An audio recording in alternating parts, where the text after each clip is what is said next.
आता बघा, आपल्याला नीटला हा क्वेश्चन येण्याची खूप शक्यता असते, कारण हा बारकाव्याचा भाग आहे की रॅडियल वस्क्युलर बंडल कुठे प्रेझेंट असतात. So they are present in roots. हे लक्षात घ्या. These are not present in stems, these are present in roots. लक्षात ठेवायला सोपं आहे. रॅडियल मध्ये आर आहे आणि रूट्स मध्ये सुद्धा आर आहे. आता कॉन्जॉइंट वस्क्युलर बंडल म्हणजे काय, तुम्ही इथे बघा, इथे बघा. प्रथमेश जगताप व्हिडिओ बंद करा.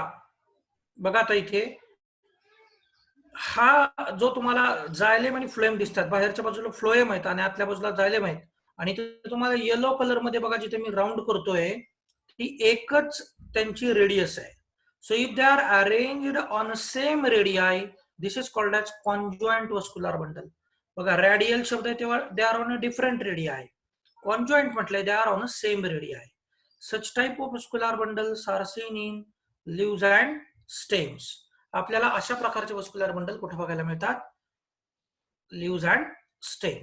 ओके, आता जरा मागची स्लाइड घेऊया.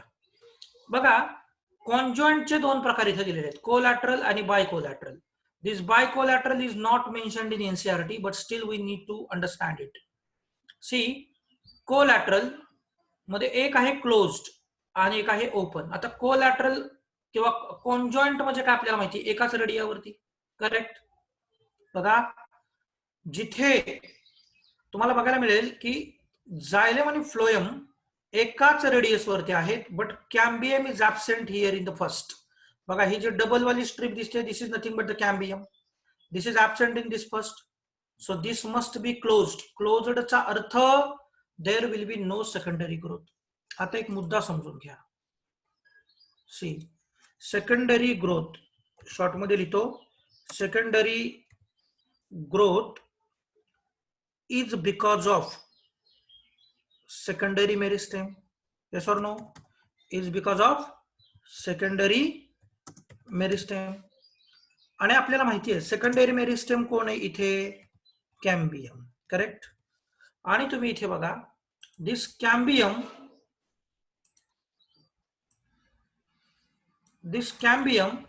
is absent here in this closed vascular bundle. मग जर कॅम्बियम ऍबसेंट असेल तर 100% ते स्ट्रक्चर असणार आहे, किंवा हा जो वस्क्युलर बंडल आहे हा वस्क्युलर बंडल असणार आहे मोनोकॉट मधला. बघा, समजावून घ्या. तर हा कशातला वस्क्युलर बंडल असणार आहे? मोनोकॉट मधला वस्क्युलर बंडल असणार आहे. म्हणजेच एक गोष्ट तुम्हाला कळाली की मोनोकॉट मध्ये कॅम्बियम ऍबसेंट असेल, तर त्या वस्क्युलर बंडलला क्लोज्ड वस्क्युलर बंडल म्हणतात. कारण closed means now it is not open for growth. याच्यामध्ये सेकंडरी ग्रोथ होणार नाही. म्हणजे हे कायम लक्षात ठेवा, in monocot cambium is absent, hence there will be no secondary growth. म्हणूनच मोनोकॉट मध्ये सेकंडरी ग्रोथ होत नाही. वस्क्युलर बंडल कुठल्या प्रकारचे असतात? तर एकाच रेडियस वरती जायलेम फ्लोएम आहे. So they can be conjoined, they can be collateral, but they are always closed type. Closed means there will be no growth again. आता ओपन वस्क्युलर बंडल त्याच्या बाजूला तुम्हाला इथे दिलेलं आहे बघा. So this open vascular bundle म्हणजे ज्याच्यामध्ये काय आहे, कॅम्बियम आहे. So they must be in the dicot. तर डायकॉट मध्ये जे वस्क्युलर बंडल आपल्याला बघायला मिळतील ते कसे असतील? ओपन. आणि याचाच अर्थ डायकॉट मध्ये सेकंडरी ग्रोथ होईल. बायकोलॅटरल कशाला म्हटले बघा, जेव्हा आतल्या बाजूला आणि बाहेरच्या बाजूला म्हणजे दोन्ही बाजूला जेव्हा फ्लोएमच असतो. बघा, इथे इनर फ्लोएम आणि इथे आउटर फ्लोएम. मग आता जरा बाहेरून चालू करूया. आउटर फ्लोएम, त्याच्यात हा कॅम्बियम आणि मग हा जायलेम. तर मग हा कॅम्बियम काय झाला? आउटर कॅम्बियम झाला. Correct.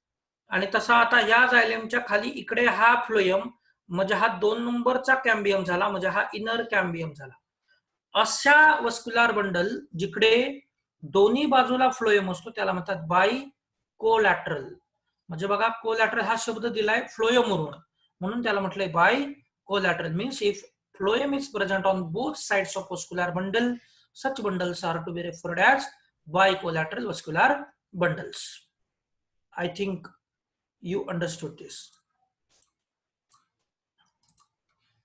So vascular tissue system, परत तेच समजवलंय.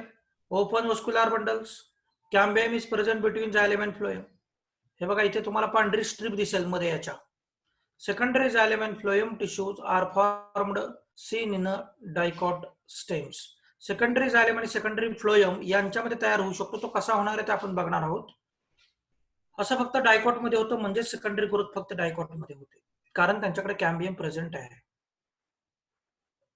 क्लोज वस्क्युलर बंडल मध्ये मात्र तुम्ही बघा इथे पांढरी स्ट्रीप आपल्याला कॅम्बियमची दिसत नाहीये. So this cambium is absent between xylem and phloem or in this vascular bundle. So there will be secondary xylem and phloem tissue are not to be formed. The secondary xylem and phloem tissue are formed delay, which is very wrong actually. मी जरा पुन्हा हे तुम्हाला सांगतो, जर काही slip of tongue झाले असेल तर. हे open vascular bundle, secondary xylem secondary phloem तयार होतील. डायकॉट मध्येच असं होईल.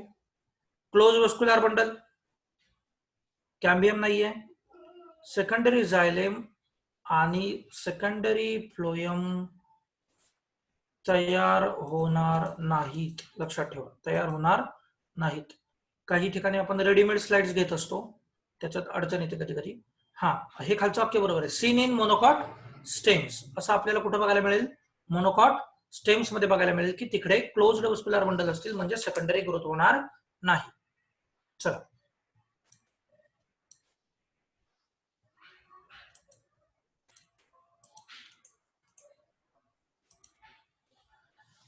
ह्याचा स्क्रीनशॉट मारून ठेवला तरी चालेल बाळांनो तुम्ही.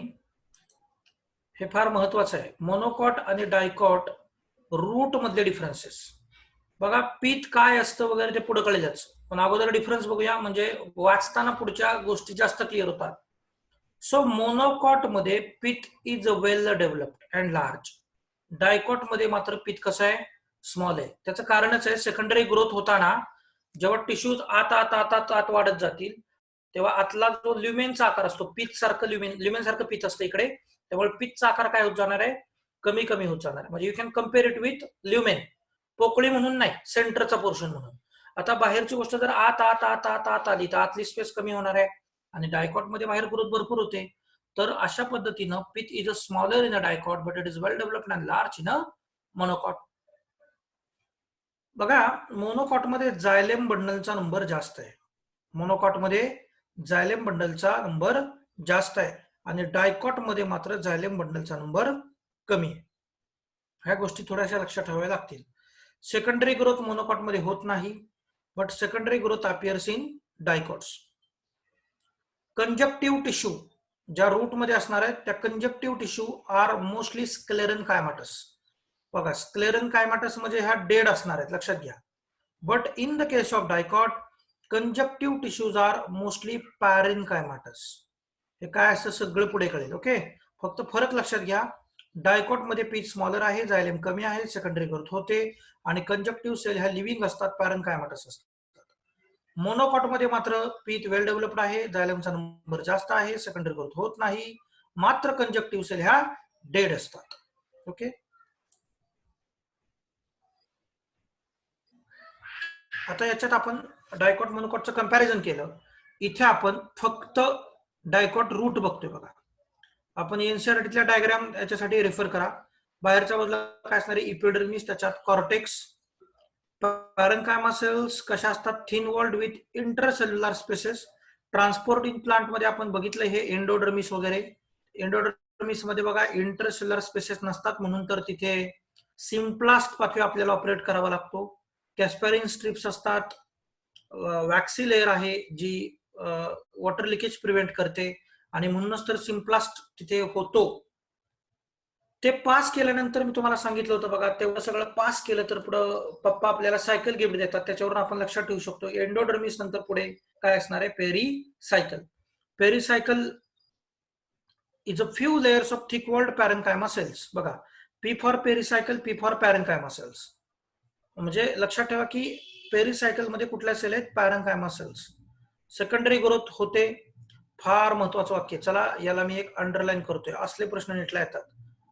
बघा काय सांगितलं तुम्हाला, सेकंडरी ग्रोथ कुठल्या सेल मध्ये इनिशिएट होते? So secondary growth initiates in the parenchyma cells of pericycle.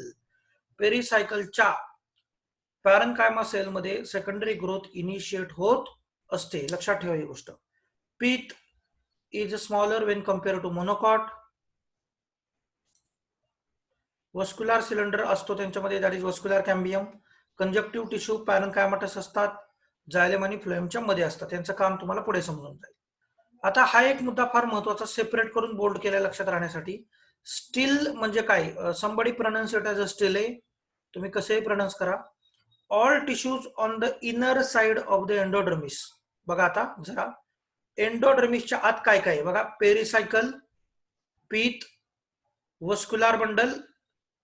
Vascular bundle मध्येच जे जायलेम आणि फ्लोएम आहे त्याच्यात कंडक्टिव्ह टिश्यू, त्यामुळे याला वेगळं गृहीत धरायचं नाही कंडक्टिव्ह टिश्यूला. ओके. सो पेरिसायकल, पीथ आणि वस्क्युलर सिलेंडर ह्या तीन गोष्टी कशाच्या आत आहेत? एंडोडर्मिसच्या आत आहेत. ह्या एकत्र आल्या की त्याला आपण म्हणतो stele. See all tissues on the inner side of the endodermis such as pericycle, vascular bundle and pith constitute the stele. So लक्षात ठेवायला सोपं आहे. PVP, PVP, PVP म्हणजे स्टिले. ओके. मोनोकॉट रूट बरीचसे स्ट्रक्चर डायकॉट सारखेच असतील. Epidermis, cortex, parenchyma cells same endodermis same, Casparian strip same. इथं बघा पेरिसायकल कशाने बनली आहे? Thick walled parenchyma cells. आणि इकडे सुद्धा वस्क्युलर सिलेंडर असतो. मग फरक फक्त कशात असणार आहे बाळांनो? तिकडच्या पीथ मध्ये फरक असणार आहे. आणि शिवाय तिकडे तुम्हाला बघा आठवत असेल तर तुम्ही इथे हा डिफरन्स एक बघून घ्या. कंजक्टिव्ह सेल मधला एक डिफरन्स राहील. फक्त डिफरन्सेस वरती क्वेश्चन येतात. कंजक्टिव्ह सेल मोनोकॉट मध्ये स्क्लेरन कायमाटस आहेत, त्यांना डायकॉट्स मध्ये त्या पॅरेन्कायमाटस आहेत. हा डिफरन्स लक्षात घ्या. It was about root. आता आपण डायकॉट स्टेम बघतोय इथे. मोनोकॉट स्टेम आणि डायकॉट स्टेम. सी मोनोकॉट मध्ये epidermal hairs are absent. somebody tell me what are the epidermal hairs are called as?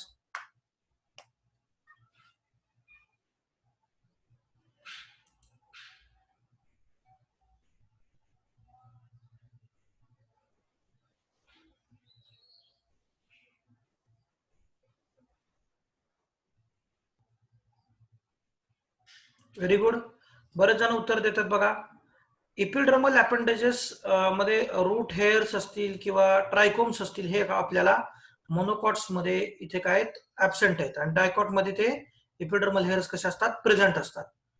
आता बघा जी 2 नंबरची लेअर आहे, हा एक जरासा मुद्दा समजून घेण्याचा आहे. बघा हायपोडर्मिस म्हणजे इपिडर्मिसच्या जस्ट आतली जी लेअर आहे ती मोनोकॉट मध्ये स्क्लेरन कायमाटस आहे. याला जरा विशेष महत्व द्या तुम्ही, याच्यावर सुद्धा क्वेश्चन फ्रेमिंग होतं.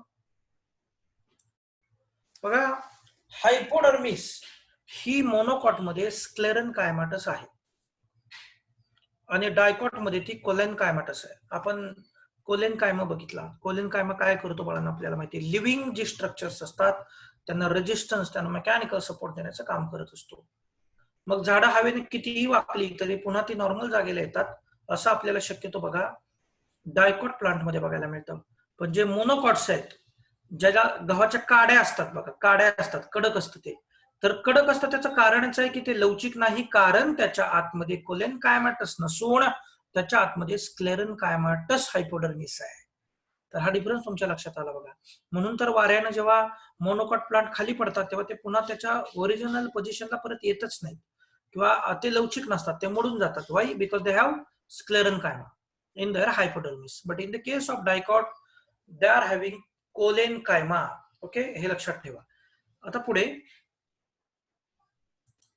बंडल शीट इज प्रेझेंट आणि इकडे डायकॉट मध्ये बघा बंडल शीट्स आर ऍब्सेंट. हे बारकाईनं फरक लक्षात ठेवा. चला स्टेम बद्दल बोलतोय आपण.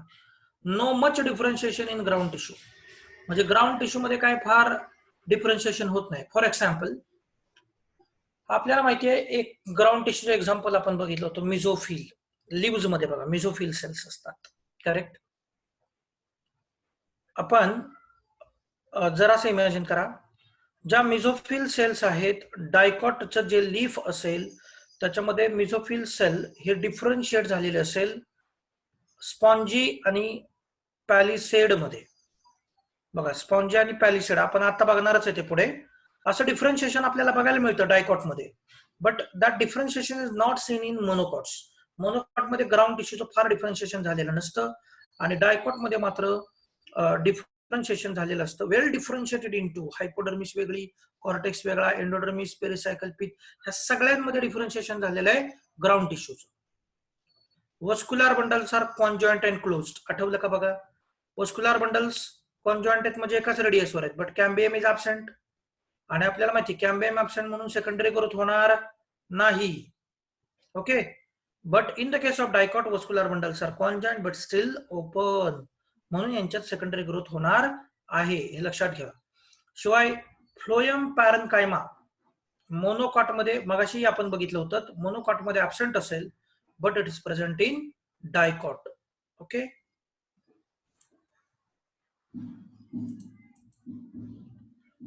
आता एक एक बघतोय आपण.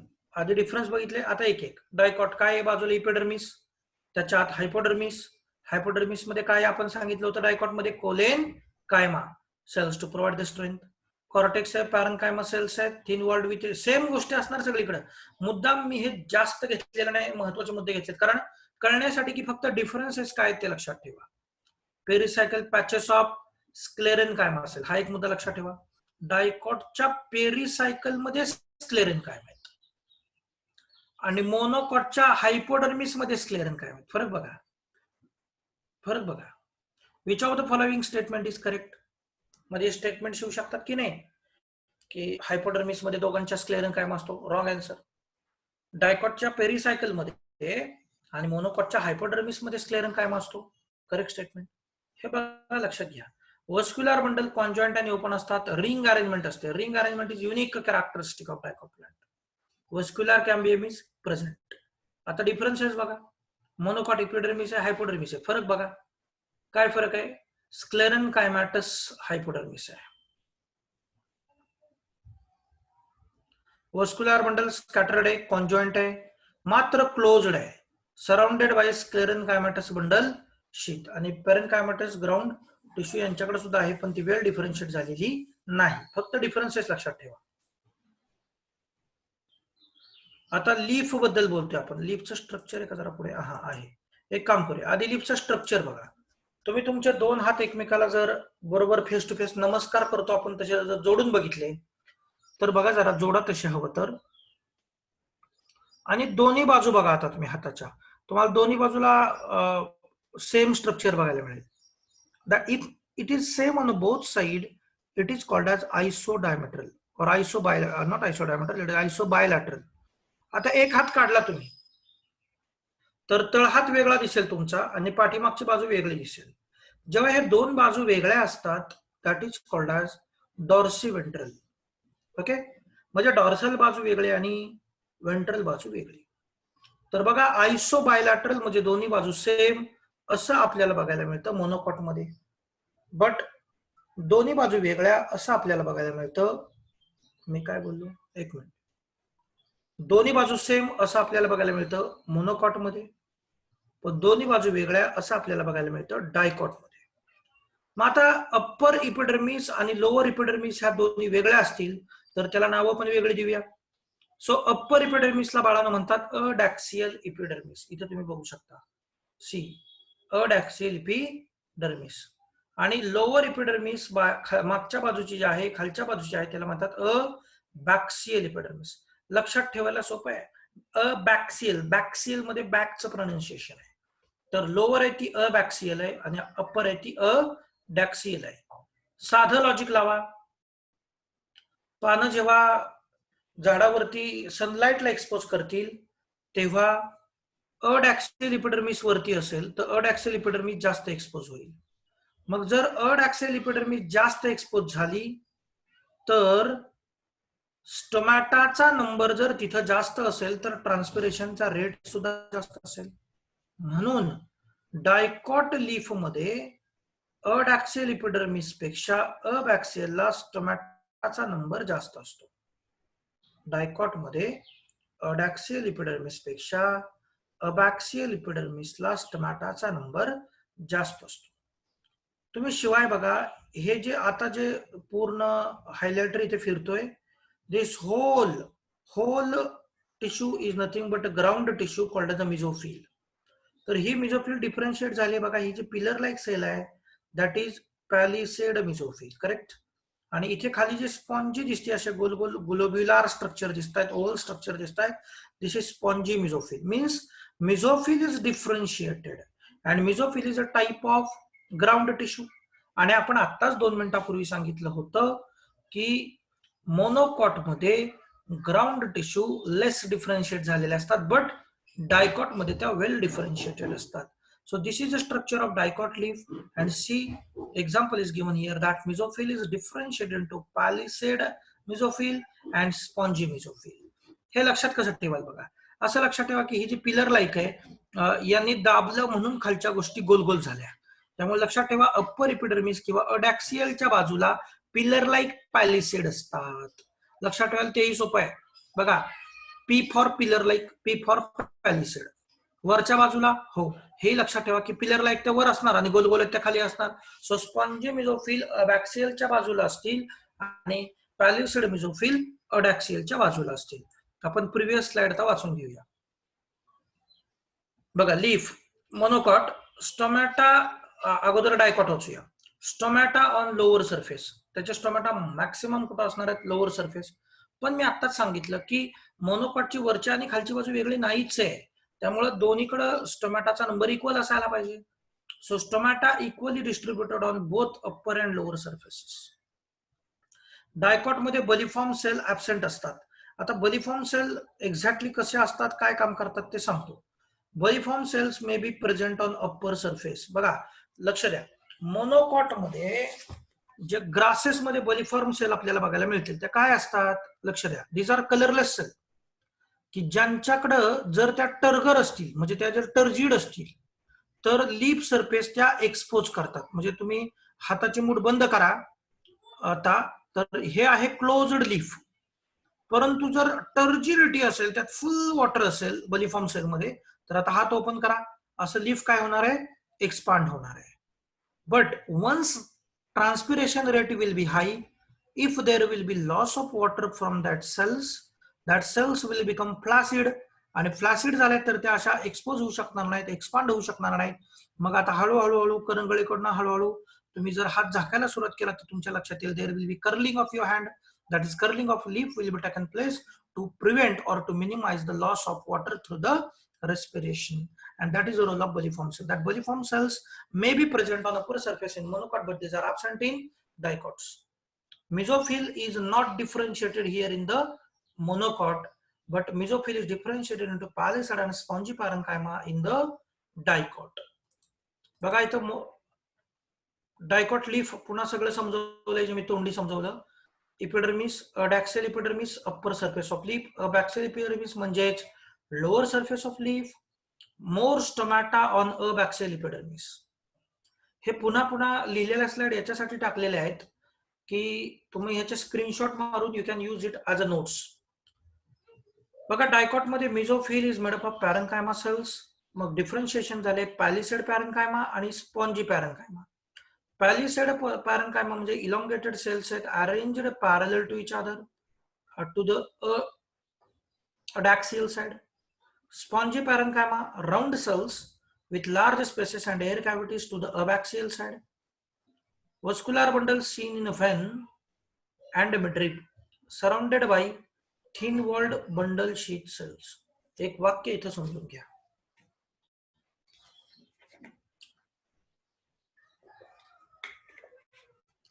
बघा एक वाक्य समजून घ्या. जे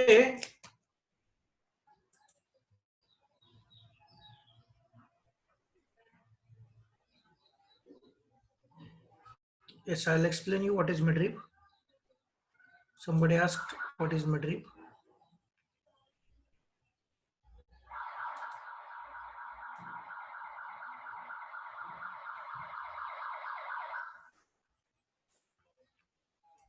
हे बघा, हे जे मधली गोष्ट असेल,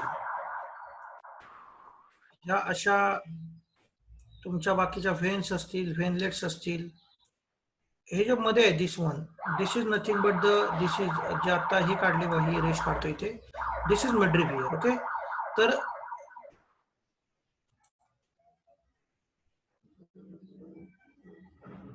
yes, somebody replied central vein of leaf. Very good.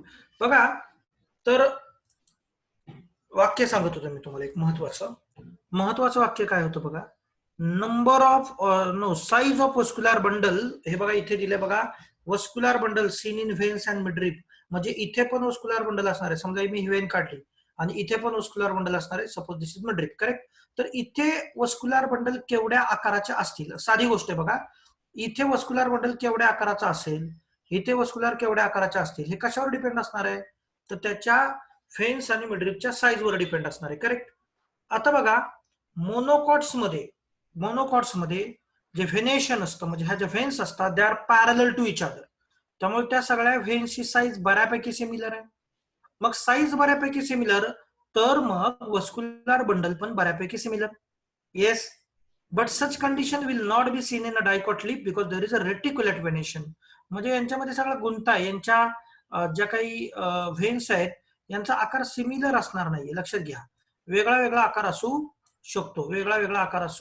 शकतो. त्यामुळे वेगळ्या वेगळ्या साईजचे वस्क्युलर बंडल आपल्याला कशात बघायला मिळतील, डायकॉट मध्ये वेगळ्या वेगळ्या प्रकारचे वस्क्युलर बंडल बघायला मिळतील. मात्र मोनोकॉट लीफ मध्ये आपल्याला nearly same size vascular bundle बघायला मिळतील. एक्सेप्शन मिडरिब आहे. मोनोकॉट मध्ये सुद्धा मिडरिब मध्ये वेगळ्या वेगळ्या आकाराचे वस्क्युलर बंडल असू शकतात. बघा, मोनोकॉट लीफचं इथे टीएस घेतलेला आहे, अडॅक्सियल इपिडर्मिस, आणि खालचं नाव दिलं अबॅक्सियल, तरी सुद्धा दोन्ही बाजू सेम राहणार आहेत, लक्षात घ्या. म्हणजे इथे एक स्टोमॅटा दाखवलाय, तर इथं पण एक स्टोमॅटा असणार आहे. हे बघा, equal number of stomatas will be there on the abaxial and adaxial epidermis in the case of monocot leaf. You can see here no palisade and spongy differentiation of, or no palisade and spongy type differentiation in a mesophyll cell. All is uniform. So less differentiation in monocot in their ground tissue like mesophyll. Monocot leaf बघा, epidermis stomata on both adaxial and abaxial epidermis are equal. Mesophyll is not differentiated to palisade and spongy parenchyma. Vascular bundle seen in veins and midrib surrounded by thick-walled bundle sheath cells. Bariform cells आपण explain केलेले आहेत. In grasses, certain adaxial epidermal cells, म्हणजे adaxial कुठली बाजू असते बाळांनो, upper epidermis cells along the veins modify themselves into large empty colorless cells. When they are turgid, leaf surface exposed. When they are flaccid due to water stress, they curl inward to minimize the water loss through transpiration. I hope you understand. So आपण आता इथे secondary growth सुरू करणार आहोत detail मध्ये, म्हणून आपण इथे प्रायमरी वर्सेस सेकंडरी ग्रोथ एकदा डिस्कशन करून पुढे जाणार आहोत.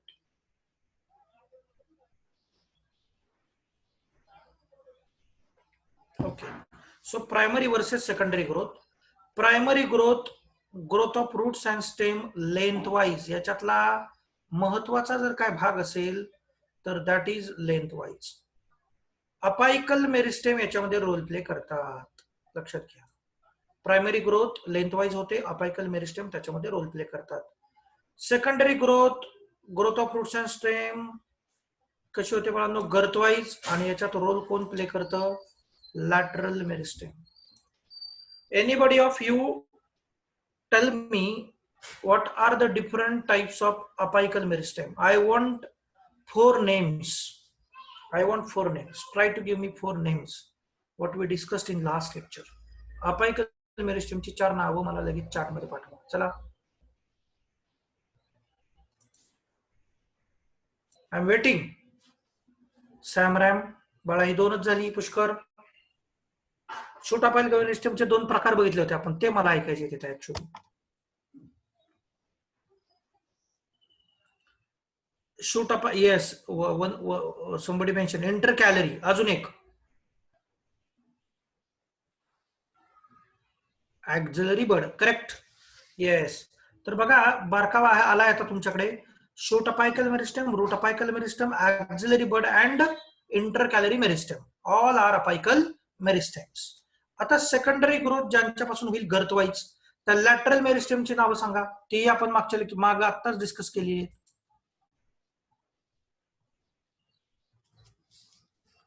आशुतोष बरोबर आहे. चला बोला. Cork cambium, very good. Pragya very good. अजून एक नाव vascular, very good. Pushkar also correct. तर बघा वस्क्युलार कॅम्बियम आणि कॉर्क कॅम्बियम मी ते लिहितो बघा. बघा सेकंडरी ग्रोथ जे दाखवतील ते असतील lateral meristem, that is vascular cambium plus cork cambium. लक्षात ठेवा. कोण दाखवणार secondary growth? Vascular cambium and cork cambium. So we are moving to the further slides.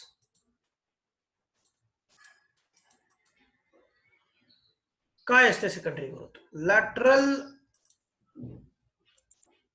lateral meristem causes secondary growth. Vascular cambium and cork cambium are the lateral meristems.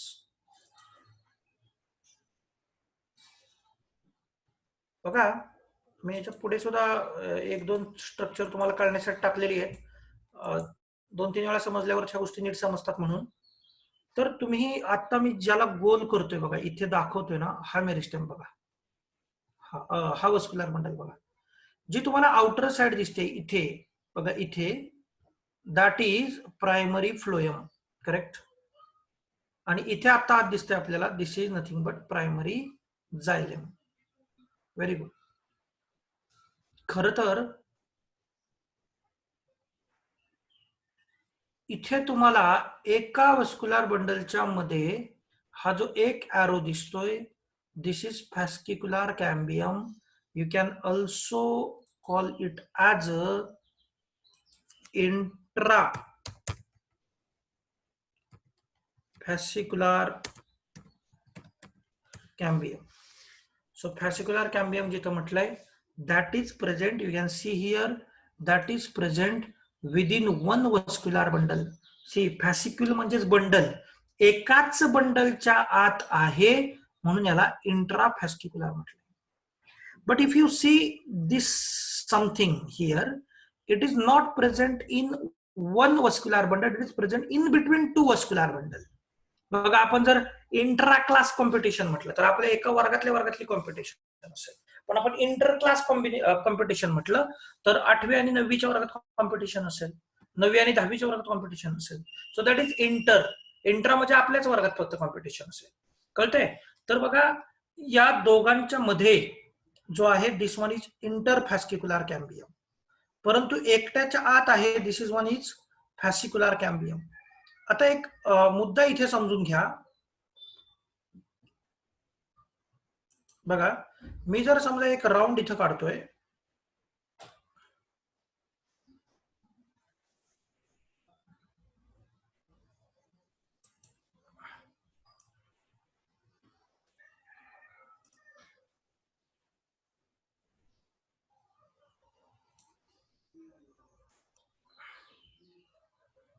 जास्त काढत बसत नाही तुम्ही, फक्त समजावून घ्या.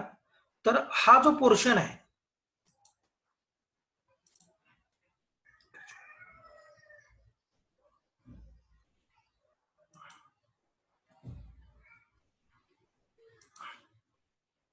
the portion I am rubbing here,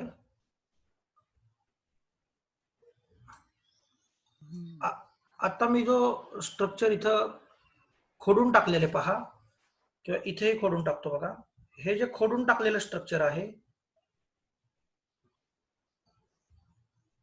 हा हे कोणतं स्ट्रक्चर खोडलंय मी, तर तुम्ही बघा इंटरफॅस्किक्युलर कॅम्बियम मी खोडलेला आहे. तर मुळातच हा इंटरफॅस्किक्युलर जो काही स्ट्रक्चर आहे हे अगोदर पासून झाडामध्ये नसतं. बघा म्हणजे आता प्रेझेंट फक्त काय आहे आपल्याकडे, आता प्रेझेंट आपल्याकडे आहे फक्त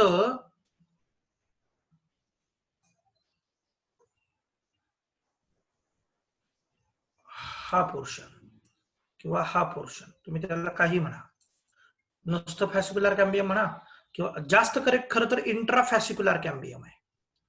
परंतु आता मी जो नव्यानं इथं काढेल, हा बघा इथं मी काढण्याचा प्रयत्न करतोय, हा जो पोर्शन आहे, हा पोर्शन इथे जॉईन झाला, हा पोर्शन इथे जॉईन झाला, तरच हे सर्कल कंप्लीट होईल ना पूर्ण असं.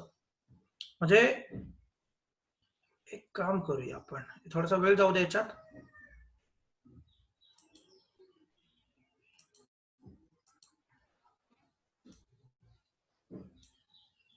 बघा या डायग्राम मध्ये तुम्ही बघू शकता,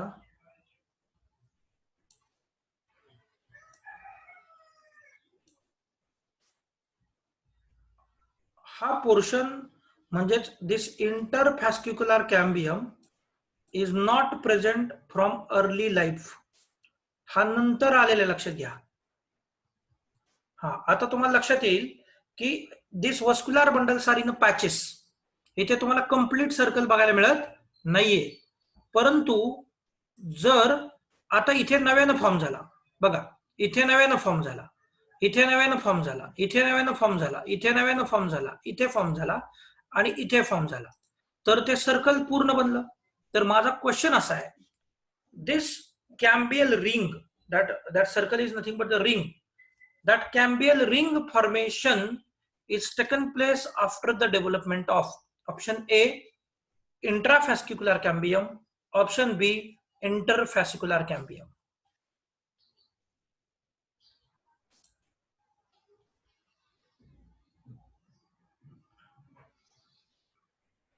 इंटरफॅस्क्युलर cambium, correct answer, interfascicular cambium. बघा हा प्रश्न नीटला येऊ शकतो की कोणाच्या फॉर्मेशन वरून हे बनलेलं आहे.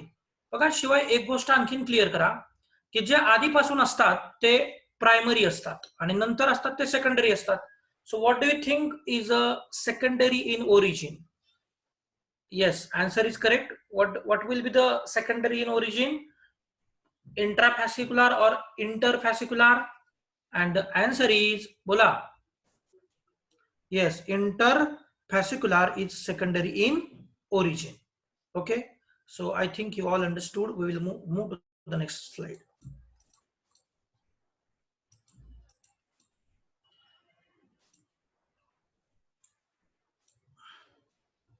हे बघा मेरिस्टेमेटिक लेयर आहे. Vascular cambium is a type of meristem, exist as a layer between primary xylem and primary phloem. मागच्या स्लाइड वरती मी तुम्हाला हे दाखवलं का, पहा हा जो पोर्शन आहे बाहेरच्या बाजूला असतो तो प्रायमरी फ्लोएम आणि पीतच्या बाजूला असतो दॅट इज प्रायमरी झायलेम. याच्या मध्ये असतो हा, दिसतोय. So it is present between primary xylem and primary phloem. Okay, intrafascicular कुणाला म्हटलंय? The cambium present between primary xylem and primary phloem of one vascular bundle. Interfascicular कुणाला म्हटलंय? Medullary rays adjoining the intrafascicular cambium. आता जरा मागच्या स्लाइडवर जाऊया. हे मेडुलरी रेज आपल्याला पुस्तकात सुद्धा समजत नाहीत, तर मी जरा इथे मेडुलरी रेज तुम्हाला काढून दाखवतो. बघा हे जे पीत आहे इकडे सगळ्यात पॅरेन्कायमाच्या सेल्स असतील. Let me change the colour.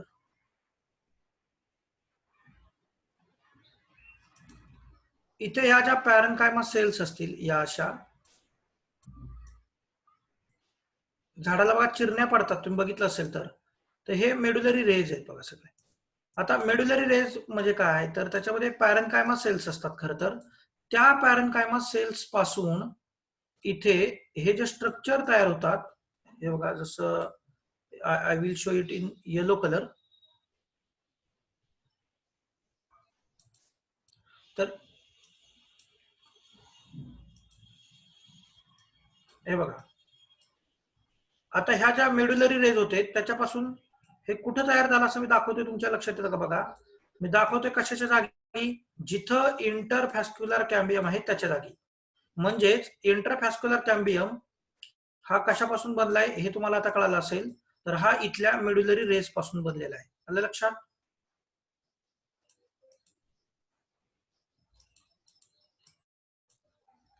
Medullary rays adjoining the intrafascicular cambium.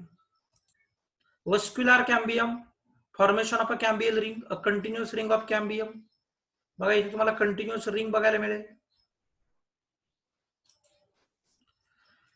हे मी हँड ड्रॉन डायग्राम तुम्हाला स्टेजेस समजवण्यासाठी काढलेले. बघा या पहिल्या डायग्राम मध्ये फक्त इंट्राफॅस्क्युलर कॅम्बियम दाखवलाय.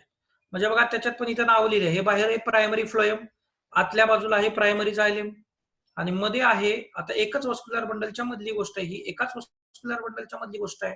So it is intrafascicular cambium. आता इंटरफॅस्क्युलर कुठे बघा, दोन वस्क्युलर बंडलच्या मध्ये, म्हणजे जर बघितलं तर हा आता जिथे पॉइंटर आहे तो पोर्शन काय, इंट्राफॅस्क्युलर कॅम्बियम, हा दुसरा इंट्राफॅस्क्युलर कॅम्बियम. तर ह्या दोन इंट्राफॅस्क्युलरला जोडणारा जो आहे दॅट इज इंटरफॅस्क्युलर कॅम्बियम. आता बघा होतं काय, जर असं समजावून घ्या, ॲरो दाखवण्याचा प्रयत्न करतो मी.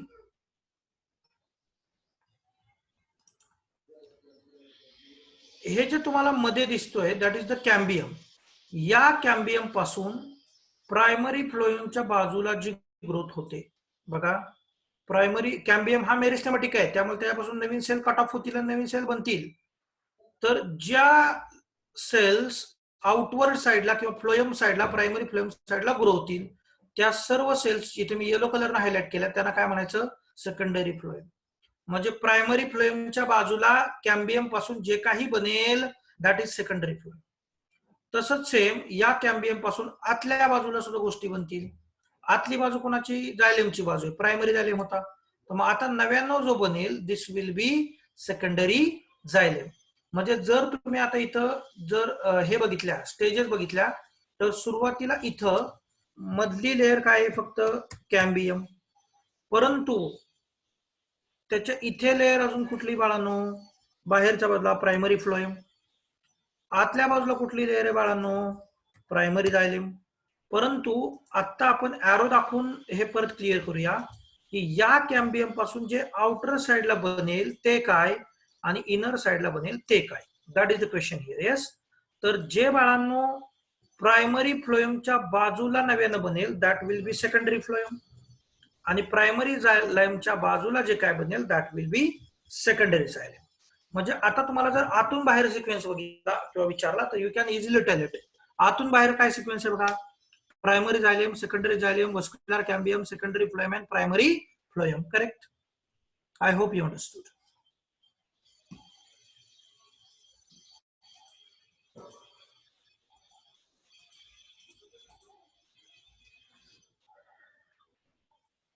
Vascular cambium, formation of secondary phloem. बघा आता एक्सप्लेन केलंय मी अगोदर. Cells on the outer side of cambial ring, आपल्याला माहिती प्रायमरी फ्लोएम आउटर साइडलाच आहे. So differentiate into the cells called as secondary phloem. Outer साइडला जी डेव्हलपमेंट त्याला म्हणायचं secondary phloem. Formation of secondary xylem, cells on the inner side of cambial ring, म्हणजेच कुठल्या बाजूला, प्रायमरी जायलेमच्या बाजूला ज्या नवीन सेल तयार होतील त्यांना काय म्हणायचंय, सेकंडरी जायलेम. वाक्य वाचा, फार महत्वाचं वाक्य.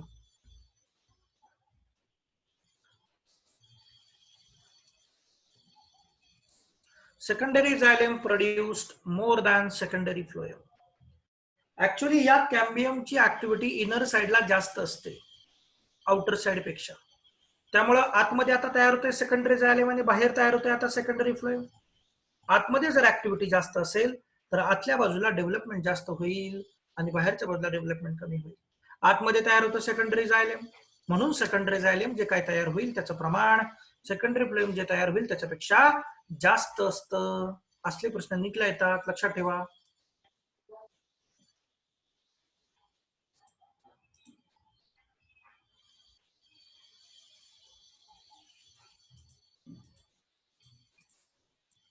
ही जी डायग्राम आहे ही एकदा शांत, याचा पहिला स्क्रीनशॉट काढा बरं तुम्ही, काढा, वेळ देतो मी तुम्हाला 31 सेकंद, काढून घ्या स्क्रीनशॉट.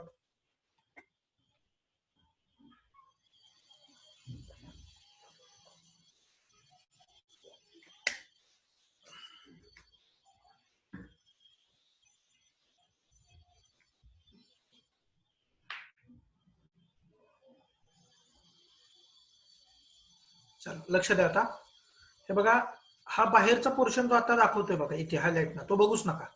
आता फक्त हा वस्क्युलर कॅम्बियम बघा.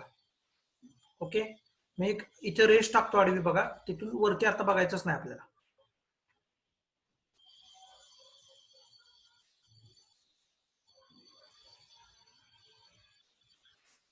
ओके, इथून खाली बघा, इथपर्यंतचा अभ्यास आपला ऑलरेडी झालाय बघा.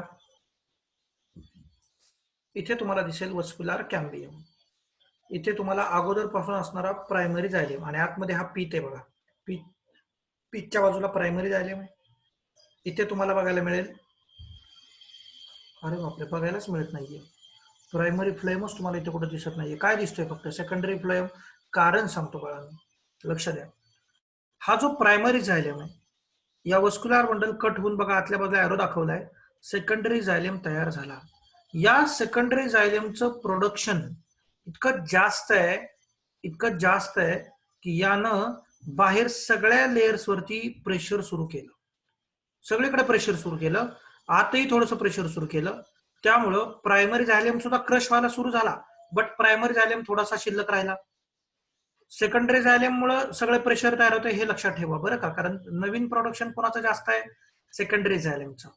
वस्क्युलर कॅम्बियम वरती जे प्रेशर येतं तो बाहेर पास करतोय, त्यामुळं सेकंडरी फ्लोएम वरती प्रेशर आलं, प्रायमरी फ्लोएम वरती प्रेशर आलं. मागच्या डायग्राम मध्ये तुम्हाला आठवत असेल बघा की प्रायमरी जायलेम होता, आठवतो का? बघा डायग्राम घेऊया आपण हवं तर परत.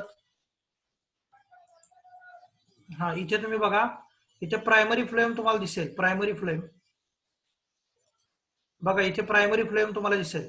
पण हे क्रशिंग मुळे हा प्रायमरी फ्लेम काय होतो बाळांनो, डिसअपियर होतो पूर्ण. त्यामुळं सेकंडरी ग्रोथ जिथं होईल तिथं आपल्याला प्रायमरी फ्लेम दिसणार नाही. नीट हाही क्वेश्चन येऊ शकतो की which one of the following structure which is the part of plant will not be appeared in the plant we have undergone secondary growth, and the answer is primary phloem.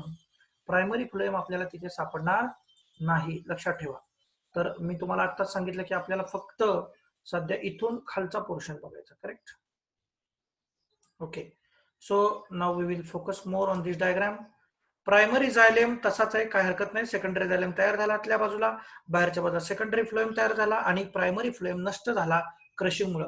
Secondary phloem सुद्धा crush होतो, secondary phloem सुद्धा crush होतो, लक्षात घ्या. होत नाही असं नाही, सेकंडरी फ्लोएम सुद्धा क्रश होतो. आणि तुम्हाला दाखवायचं तर सेकंडरी फ्लोएम सुद्धा असा क्रश होत होत फार थोड्या फार प्रमाणात इथे शिल्लक राहील. ओके, बट तुम्ही जर बघाल तर सगळ्यात जास्त अमाऊंट मध्ये काय तयार होईल, तर सगळ्यात जास्त अमाऊंट मध्ये आपल्याला इथे तयार होईल बाळांनो सेकंडरी जायलेम, हे लक्षात घ्या. सेकंडरी जायलेमचं प्रमाण जास्त आहे सेकंडरी फ्लोएमच्या तुलनेमध्ये. ओके,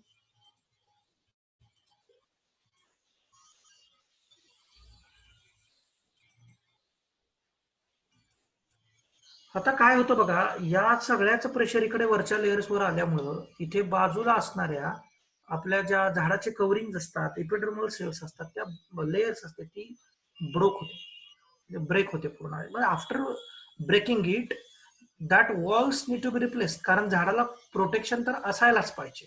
मग हे सगळं दहसमय जेव्हा होतं आतल्या कुणाच्या प्रेशरमुळं, सेकंडरी जायलेमच्या प्रेशरमुळं, तेव्हा झाडामध्ये काम करायला सुरू करेल या बाहेरच्या बाजूच्या काही मेरिस्टेमॅटिक सेल. आणि आपल्याला माहिती दोन लॅटरल मेरिस्टेम आपल्याकडे होते, हा इंटरस्टेलर रिजन मधला आहे आणि हा एक्स्ट्रा स्टेलर रिजन मधला आहे. That is nothing but cork cambium. हा कॉर्क कॅम्बियम विचार करतो की आता आपलं काम करण्याची वेळ आलेली आहे, now I need to play the role. मग काय होतं की हा सुद्धा याच्या पासून नवीन सेल बनवायला सुरुवात करतो, कारण बाहेरच्या सेल सगळ्या काय झालेल्या आहेत, नष्ट झालेल्या आहेत. मग हा कॉर्क कॅम्बियम, ज्याचं नाव फेलोजन आहे, याच्यापासून बाहेरच्या बाजूला जे तयार होते ती कॉर्क आणि आतल्या बाजूला जे तयार होते ते सेकंडरी कॉर्टेक्स. बघा, समजावून घेण्याचा प्रयत्न करा. कॉर्टेक्स रिजन मध्ये हे चालू आहे, म्हणून या कॅम्बियमचं नाव आहे कॉर्क कॅम्बियम. कॅम्बियम हा मेरिस्टेम आहे, जसा हा वस्क्युलर मेरिस्टेम होता, वस्क्युलर कॅम्बियम हा मेरिस्टेम होता, आणि आतल्या बाजूला सेल तयार केल्या आणि बाहेरच्या बाजूला सुद्धा सेल तयार केल्या. तशाच कॉर्क पासून सुद्धा आतल्या बाजूला सेल तयार होतील आणि बाहेरच्या बाजूला सेल तयार होतील. तर मग बाहेरच्या बाजूला जे सेल तयार होतील त्यांना म्हणायचं कॉर्क किंवा फेलेम, आतल्या बाजूला तयार होतील त्यांना म्हणायचं सेकंडरी कॉर्टेक्स किंवा फेलोडर्म. बघा, अगोदरची कॉर्टेक्स आता राहिलेली नाही, नवीन तयार झाली म्हणून नाव आलं सेकंडरी कॉर्टेक्स. येस, तर आतून बाहेर किंवा बाहेरून आत आपल्याला हा सिक्वेन्स विचारतात. आपण बाहेरून आत बघा, इथे नाव दिले 1 2 3. See, phellem, phellogen, phelloderm. Phellem, phellogen, phelloderm, phellem, phellogen, phelloderm. त्याच्यात फेलोजन मध्ये GEN आहे, ज्याच्याकडे सिंथेसायझिंग ॲबिलिटी आहे, नवीन सेल तयार करण्याची क्षमता आहे, तो कॅम्बियम आहे. हे तुम्ही लक्षात ठेवू शकता. मग बाहेर येते फेलेम आणि आत आहे ते फेलोडर्म. हेही तुम्हाला लक्षात ठेवावं लागेल. किंवा ही पण नाव विचारतील आतून बाहेर, कॉर्क, कॉर्कॅम्बियम, सेकंडरी कॉर्टेक्स. आतून बाहेर गेला सेकंडरी कॉर्टेक्स, कॉर्कॅम्बियम, कॉर्क.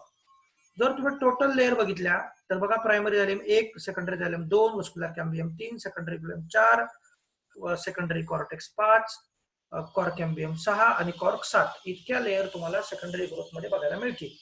आता बघा, याच्या 3 नव्यानं सेल तयार झाल्या. इथे याच्या 3 सेल तयार झाल्या, तर 3 लेअर तयार झाल्या. काय काय बळा नव्हत्या? फेलेम, फेलोजन आणि फेलोडर्म. यांना म्हणतात periderm. So what is periderm? Periderm is nothing but all this 3, phellem, phellogen आणि phelloderm.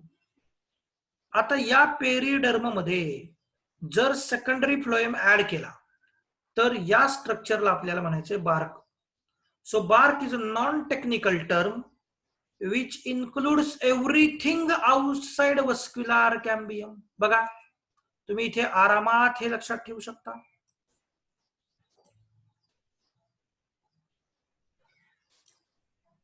You can think in this way also.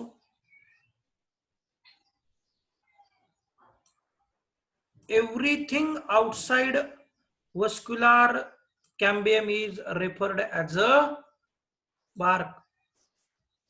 As a bark. So bark मध्ये काय काय आहे ना? Secondary phloem, secondary cortex, cork cambium आणि cork. आता बघा, ह्या ज्या कॉर्क आहे, कॉर्क, त्याच्यात तुम्हाला माहिती आहे इम्परवियस सेल आहे, म्हणजे त्या वॉटरला अपोज करतील. मग जर अशा वॉटरला अपोज करणाऱ्या जर सगळ्या लेयर इथं बनल्या, तर वॉटरपेक्षा इथे मला ऍक्च्युअली गॅस एक्सचेंजचा मुद्दा तुम्हाला समजवायचा आहे. गॅस एक्सचेंज मग इथून होणार कसं? तर झाडाचं याच्यामध्ये परत एक टेक्निक असतं. तर याच्यामध्ये या झाडानं काही पॅरेनकायमा सेल्स इथे ठेवलेले असतात बघा. आता ज्या पॅरेनकायमा सेल्स असतील त्यांच्यावर जेव्हा इथं प्रेशर येईल, तुम्हीच सांगा मला, जेव्हा प्रेशर येईल, पॅरेनकायमा बिचारे हे असतात, काय म्हणूया आपण, दीज आर लिव्हिंग सेल्स. त्यामुळे त्यांच्यावर जेव्हा जेव्हा प्रेशर येणार त्यावेळी त्या सगळ्या सेल नष्ट होतात आणि प्रेशर डेव्हलप झाल्यामुळे त्या सेल नष्ट झाल्यामुळे त्यांच्या इथे अशा कॅव्हिटीज तयार होतात.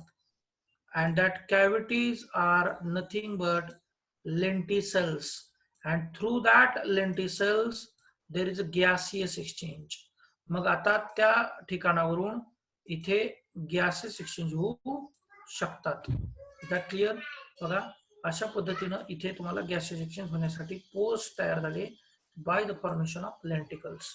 दिस is all about the secondary growth.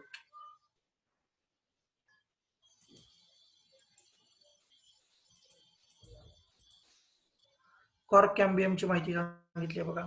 मी जसे सांगितली की वस्क्युलर बंडल न ऍक्च्युअली ग्रोथ केल्यामुळं जो काही सेकंडरी झायलम तयार झाला, त्याच्यामुळे बाहेरच्या बाजूला प्रेशर आला आणि इपिडर्मिस वगैरे ब्रेक झाल्या. इपिडर्मिस ब्रेक झाल्यामुळं खरं तर अडचणी आल्या.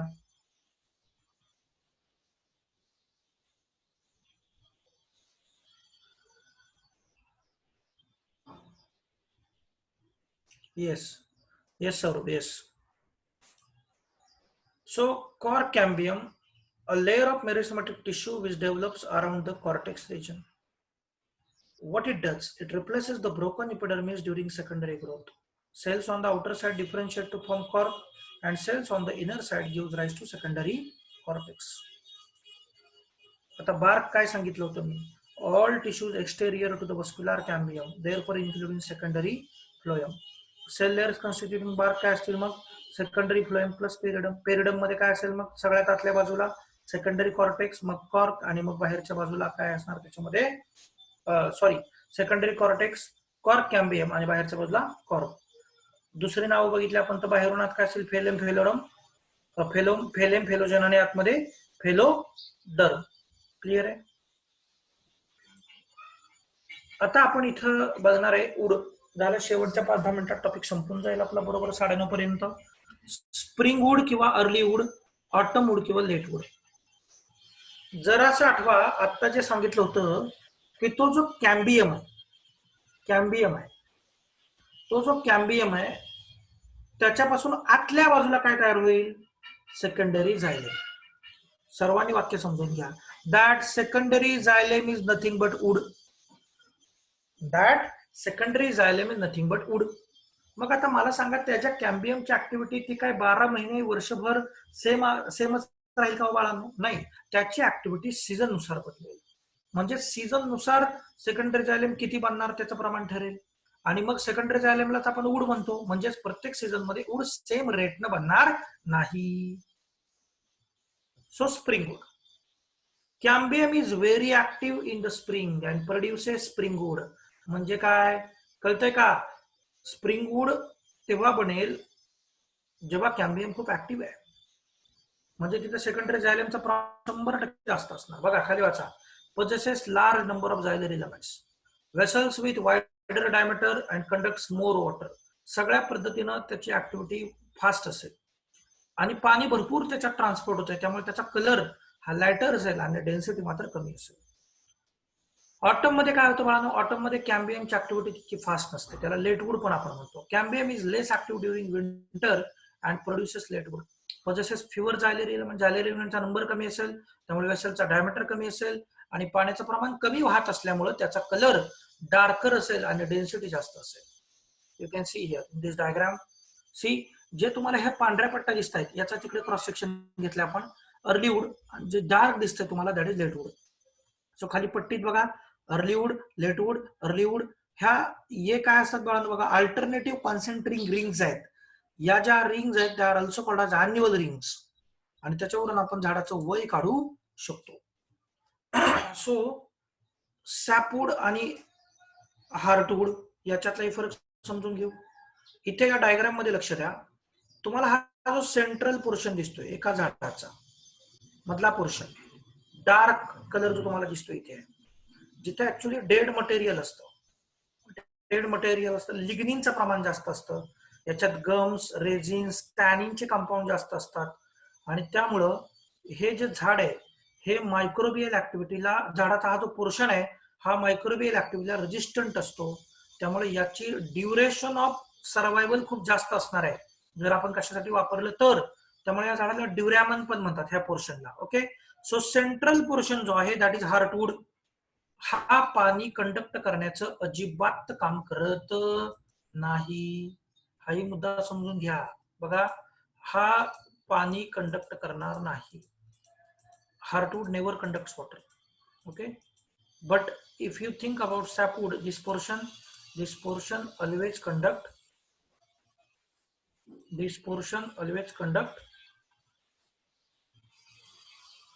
water. ओके, हा वॉटर कंडक्ट करतो, हा पोर्शन कडेचा. सो कडेचा पोर्शन काय आहे बाळांनो? सॅपवूड. आणि आतला पोर्शन काय आहे? हार्टवूड. जरा लक्ष द्या, थेअरीकडे लक्ष द्या. सॅपवूड और त्यालाच अल्बर्नम पण म्हणतात बाळांनो. Sapwood usually occurs as a whitish. बघा कडेचा पट्टा हा सगळा तुम्ही बघू शकता. Sapwood usually occurs at as a whitish or pale in colour containing living cells. हा डिफरन्स बघा. हार्टवूड मध्ये आपल्याला डेड सेल्स बघायला मिळतील, तर सॅपवूड म्हटलेच त्याला कारण it helps in transporting sap. लक्षात ठेवा. And reserve food materials that is starch. It is originally functioning both as a conductive and as a supportive. Heartwood काय आहे? Usually dark coloured, almost black, consist of dead cells where the food materials disappear. Transport करतच नाही हा. The parenchyma becomes more lignified, filled with substances such as oils, gums, resins, and tannin and compounds. The woods used in medicine are composed of heartwood. या diagram मध्ये तुम्हाला बऱ्यापैकी picture clear होईल बघा. हा आतला पोर्शन हार्टवूड, हा पोर्शन सॅपवूड, हे वस्क्युलर कॅम्बियम, आणि आपल्याला माहिती वस्क्युलर कॅम्बियमच्या बाहेरच्या सगळ्याला आपण काय म्हणतो? बार्क. सो लिव्हिंग फ्लोएम म्हणजे secondary phloem. Cork cambium, cork म्हणजेच हे पेरिडर्म आहे, याला म्हटले बार्क. सो याचा एक स्क्रीनशॉट काढा म्हणजे तुम्हाला डायग्राम क्लिअर होऊन जाईल. थँक्यू. तर इथे आपला टॉपिक संपलेला आहे. टॉपिक व्यवस्थित स्क्रीनशॉट मारले असतील तर पुन्हा पुन्हा वाचा, एनसीईआरटीतून वाचा. एकही पॉईंट एनसीईआरटीतल्या याच्यात मिस झालेला नाही. याच्या बाहेर 100% सांगतो नीटला क्वेश्चन येणार आहे. एवढंच व्यवस्थित करा, चांगले मार्क पडतील. आज आपण थांबूया. Thank you.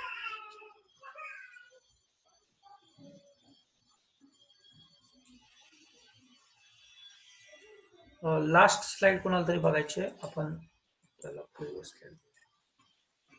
Yes, you can take the screenshot.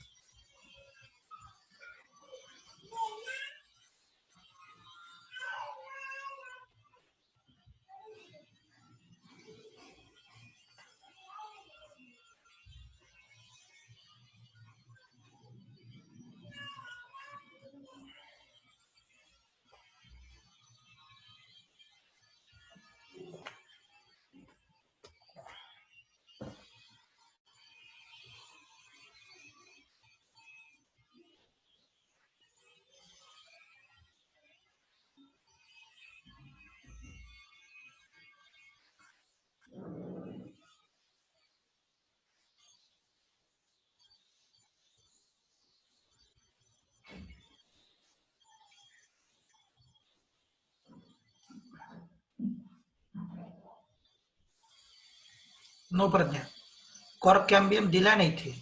Cork cambium आणि लिव्हिंग फ्लेम वेगळ्या गोष्टी असणार. Cork cambium is nothing but phellogen.